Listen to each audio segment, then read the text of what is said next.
Hello বন্ধুরা, স্বাগত সবাইকে ওয়ার্ল্ড ইন ফ্রেমে।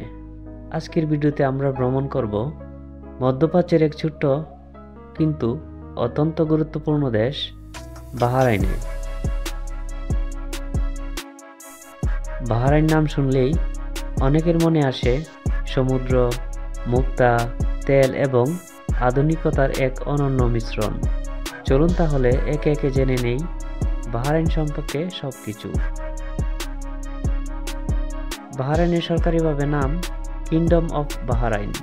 এটি পারস্য উপসাগরের ছোট্ট এক দ্বীপ রাষ্ট্র, যার আয়তন মাত্র প্রায় 780 বর্গ কিলোমিটার, মানে ঢাকা শহরের চেয়েও ছোট। রাজধানী মানামা, যা অর্থনীতি ও সংস্কৃতির কেন্দ্র। সরকারি ভাষা আরবি, তবে ইংরেজিও বহুল ব্যবহৃত হয়। মুদ্রা হল বাহরাইনি দিনার (BHD), যা বিশ্বের অন্যতম শক্তিশালী মুদ্রা। বাহরাইন মোট 33টি দ্বীপ নিয়ে গঠিত। পারস্য উপসাগরের পশ্চিম অংশে কাতারের কাছে এবং সৌদি আরবের সাথে সংযুক্ত। সৌদি আরবের সাথে যুক্ত কিং ফাহাদ কজওয়ে নামের সেতু দিয়ে সহজে যাতায়াত করা যায়। জলবায়ু গ্রীষ্মে অত্যন্ত গরম, শীতে তুলনামূলক শীতল। গ্রীষ্মকালে তাপমাত্রা প্রায় 40 ডিগ্রি সেলসিয়াসের উপরে চলে যায়। বাহরাইন প্রাচীনকাল থেকেই বিখ্যাত ছিল মুক্তার জন্য। এখানে একসময় দিলমুন সভ্যতা বিকশিত হয়েছিল, যা প্রাচীন মেসোপটেমিয়ার সাথে ব্যবসা বাণিজ্য করত। 7ম দশকে ইসলাম আগমনের পর এটি একটি গুরুত্বপূর্ণ ইসলামিক কেন্দ্র হয়ে ওঠে। 16শো দশকে পর্তুগিজরা, পরে পার্সিকরা, আবার পরে ব্রিটিশরা বাহরাইন শাসন করে। অবশেষে 1971 সালে স্বাধীনতা লাভ করে বাহরাইন। বর্তমানে এটি একটি সাংবিধানিক রাজতন্ত্র, যার শাসক রাজা হামাদ বিন ইসা আল খলিফা। অতীতে বাহরাইনের অর্থনীতি নির্ভর করত মুক্তা ব্যবসার উপর, কিন্তু জাপানি কৃত্রিম মুক্তার কারণে এই শিল্প ধসে পড়ে। 1932 সালে প্রথমবারের মতো তেল আবিষ্কার হয়। তারপর থেকে বাহরাইন অর্থনীতিতে নতুন অধ্যায় শুরু করে। বর্তমানে বাহরাইন শুধু তেলের উপর নির্ভরশীল নয়, ব্যাংকিং, ফাইন্যান্স, পর্যটন এবং রিয়েল এস্টেটেও শক্ত অবস্থান তৈরি করেছে।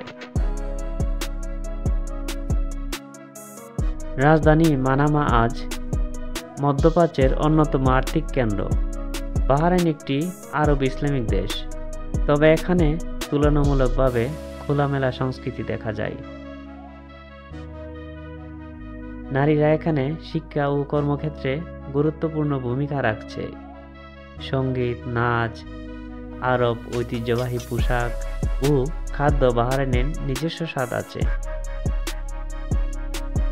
বাহরাইনের খাবারের মধ্যে জনপ্রিয় মাছ ও ভাত ভিত্তিক পদ এবং আরবীয় মশলাদার খাবার। প্রতি বছর বিভিন্ন ঐতিহ্যবাহী উৎসব, বিশেষ করে রামাদান ও ঈদ, জমকালোভাবে পালিত হয়। বাহরাইনের শিক্ষা বিনামূল্যে এবং বাধ্যতামূলক। এখানে অনেক আধুনিক বিশ্ববিদ্যালয় রয়েছে, যেখানে বিদেশি শিক্ষার্থীরাও পড়াশোনা করে। স্বাস্থ্য ব্যবস্থা আধুনিক ও উন্নত। সরকারি হাসপাতালের পাশাপাশি অনেক বেসরকারি হাসপাতাল আছে। বাহরাইন একটি জনপ্রিয় ভ্রমণ গন্তব্য।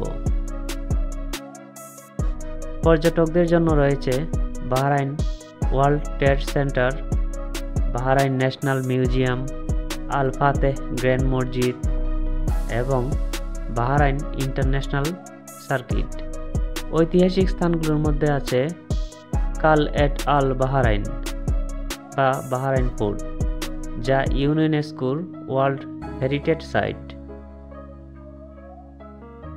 এছাড়া সমুদ্র তীর, বিলাসবহুল হোটেল, শপিং মল এবং মরুভূমির ভ্রমণ সবই পর্যটকদের আকর্ষণ করে।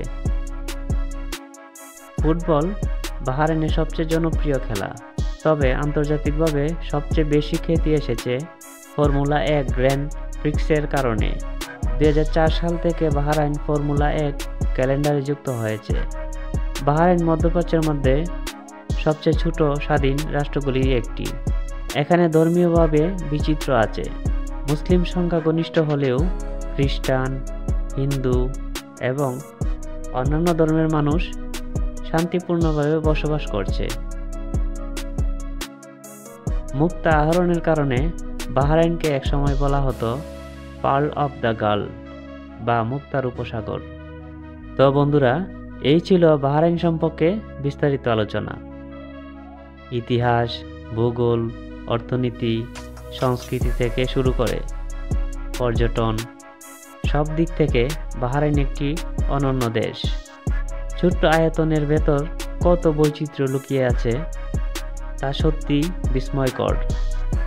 আপনার যদি ভিডিওটি ভালো লেগে থাকে তাহলে অবশ্যই লাইক দিন, শেয়ার করুন এবং আমাদের চ্যানেলটি সাবস্ক্রাইব করুন। সম্পূর্ণ ভিডিওটি দেখার জন্য আপনাকে অনেক অনেক ধন্যবাদ। আপনার লাইক, কমেন্ট এবং সাবস্ক্রাইবের কারণে আমি ভিডিও তৈরি করতে উৎসাহ পাবো।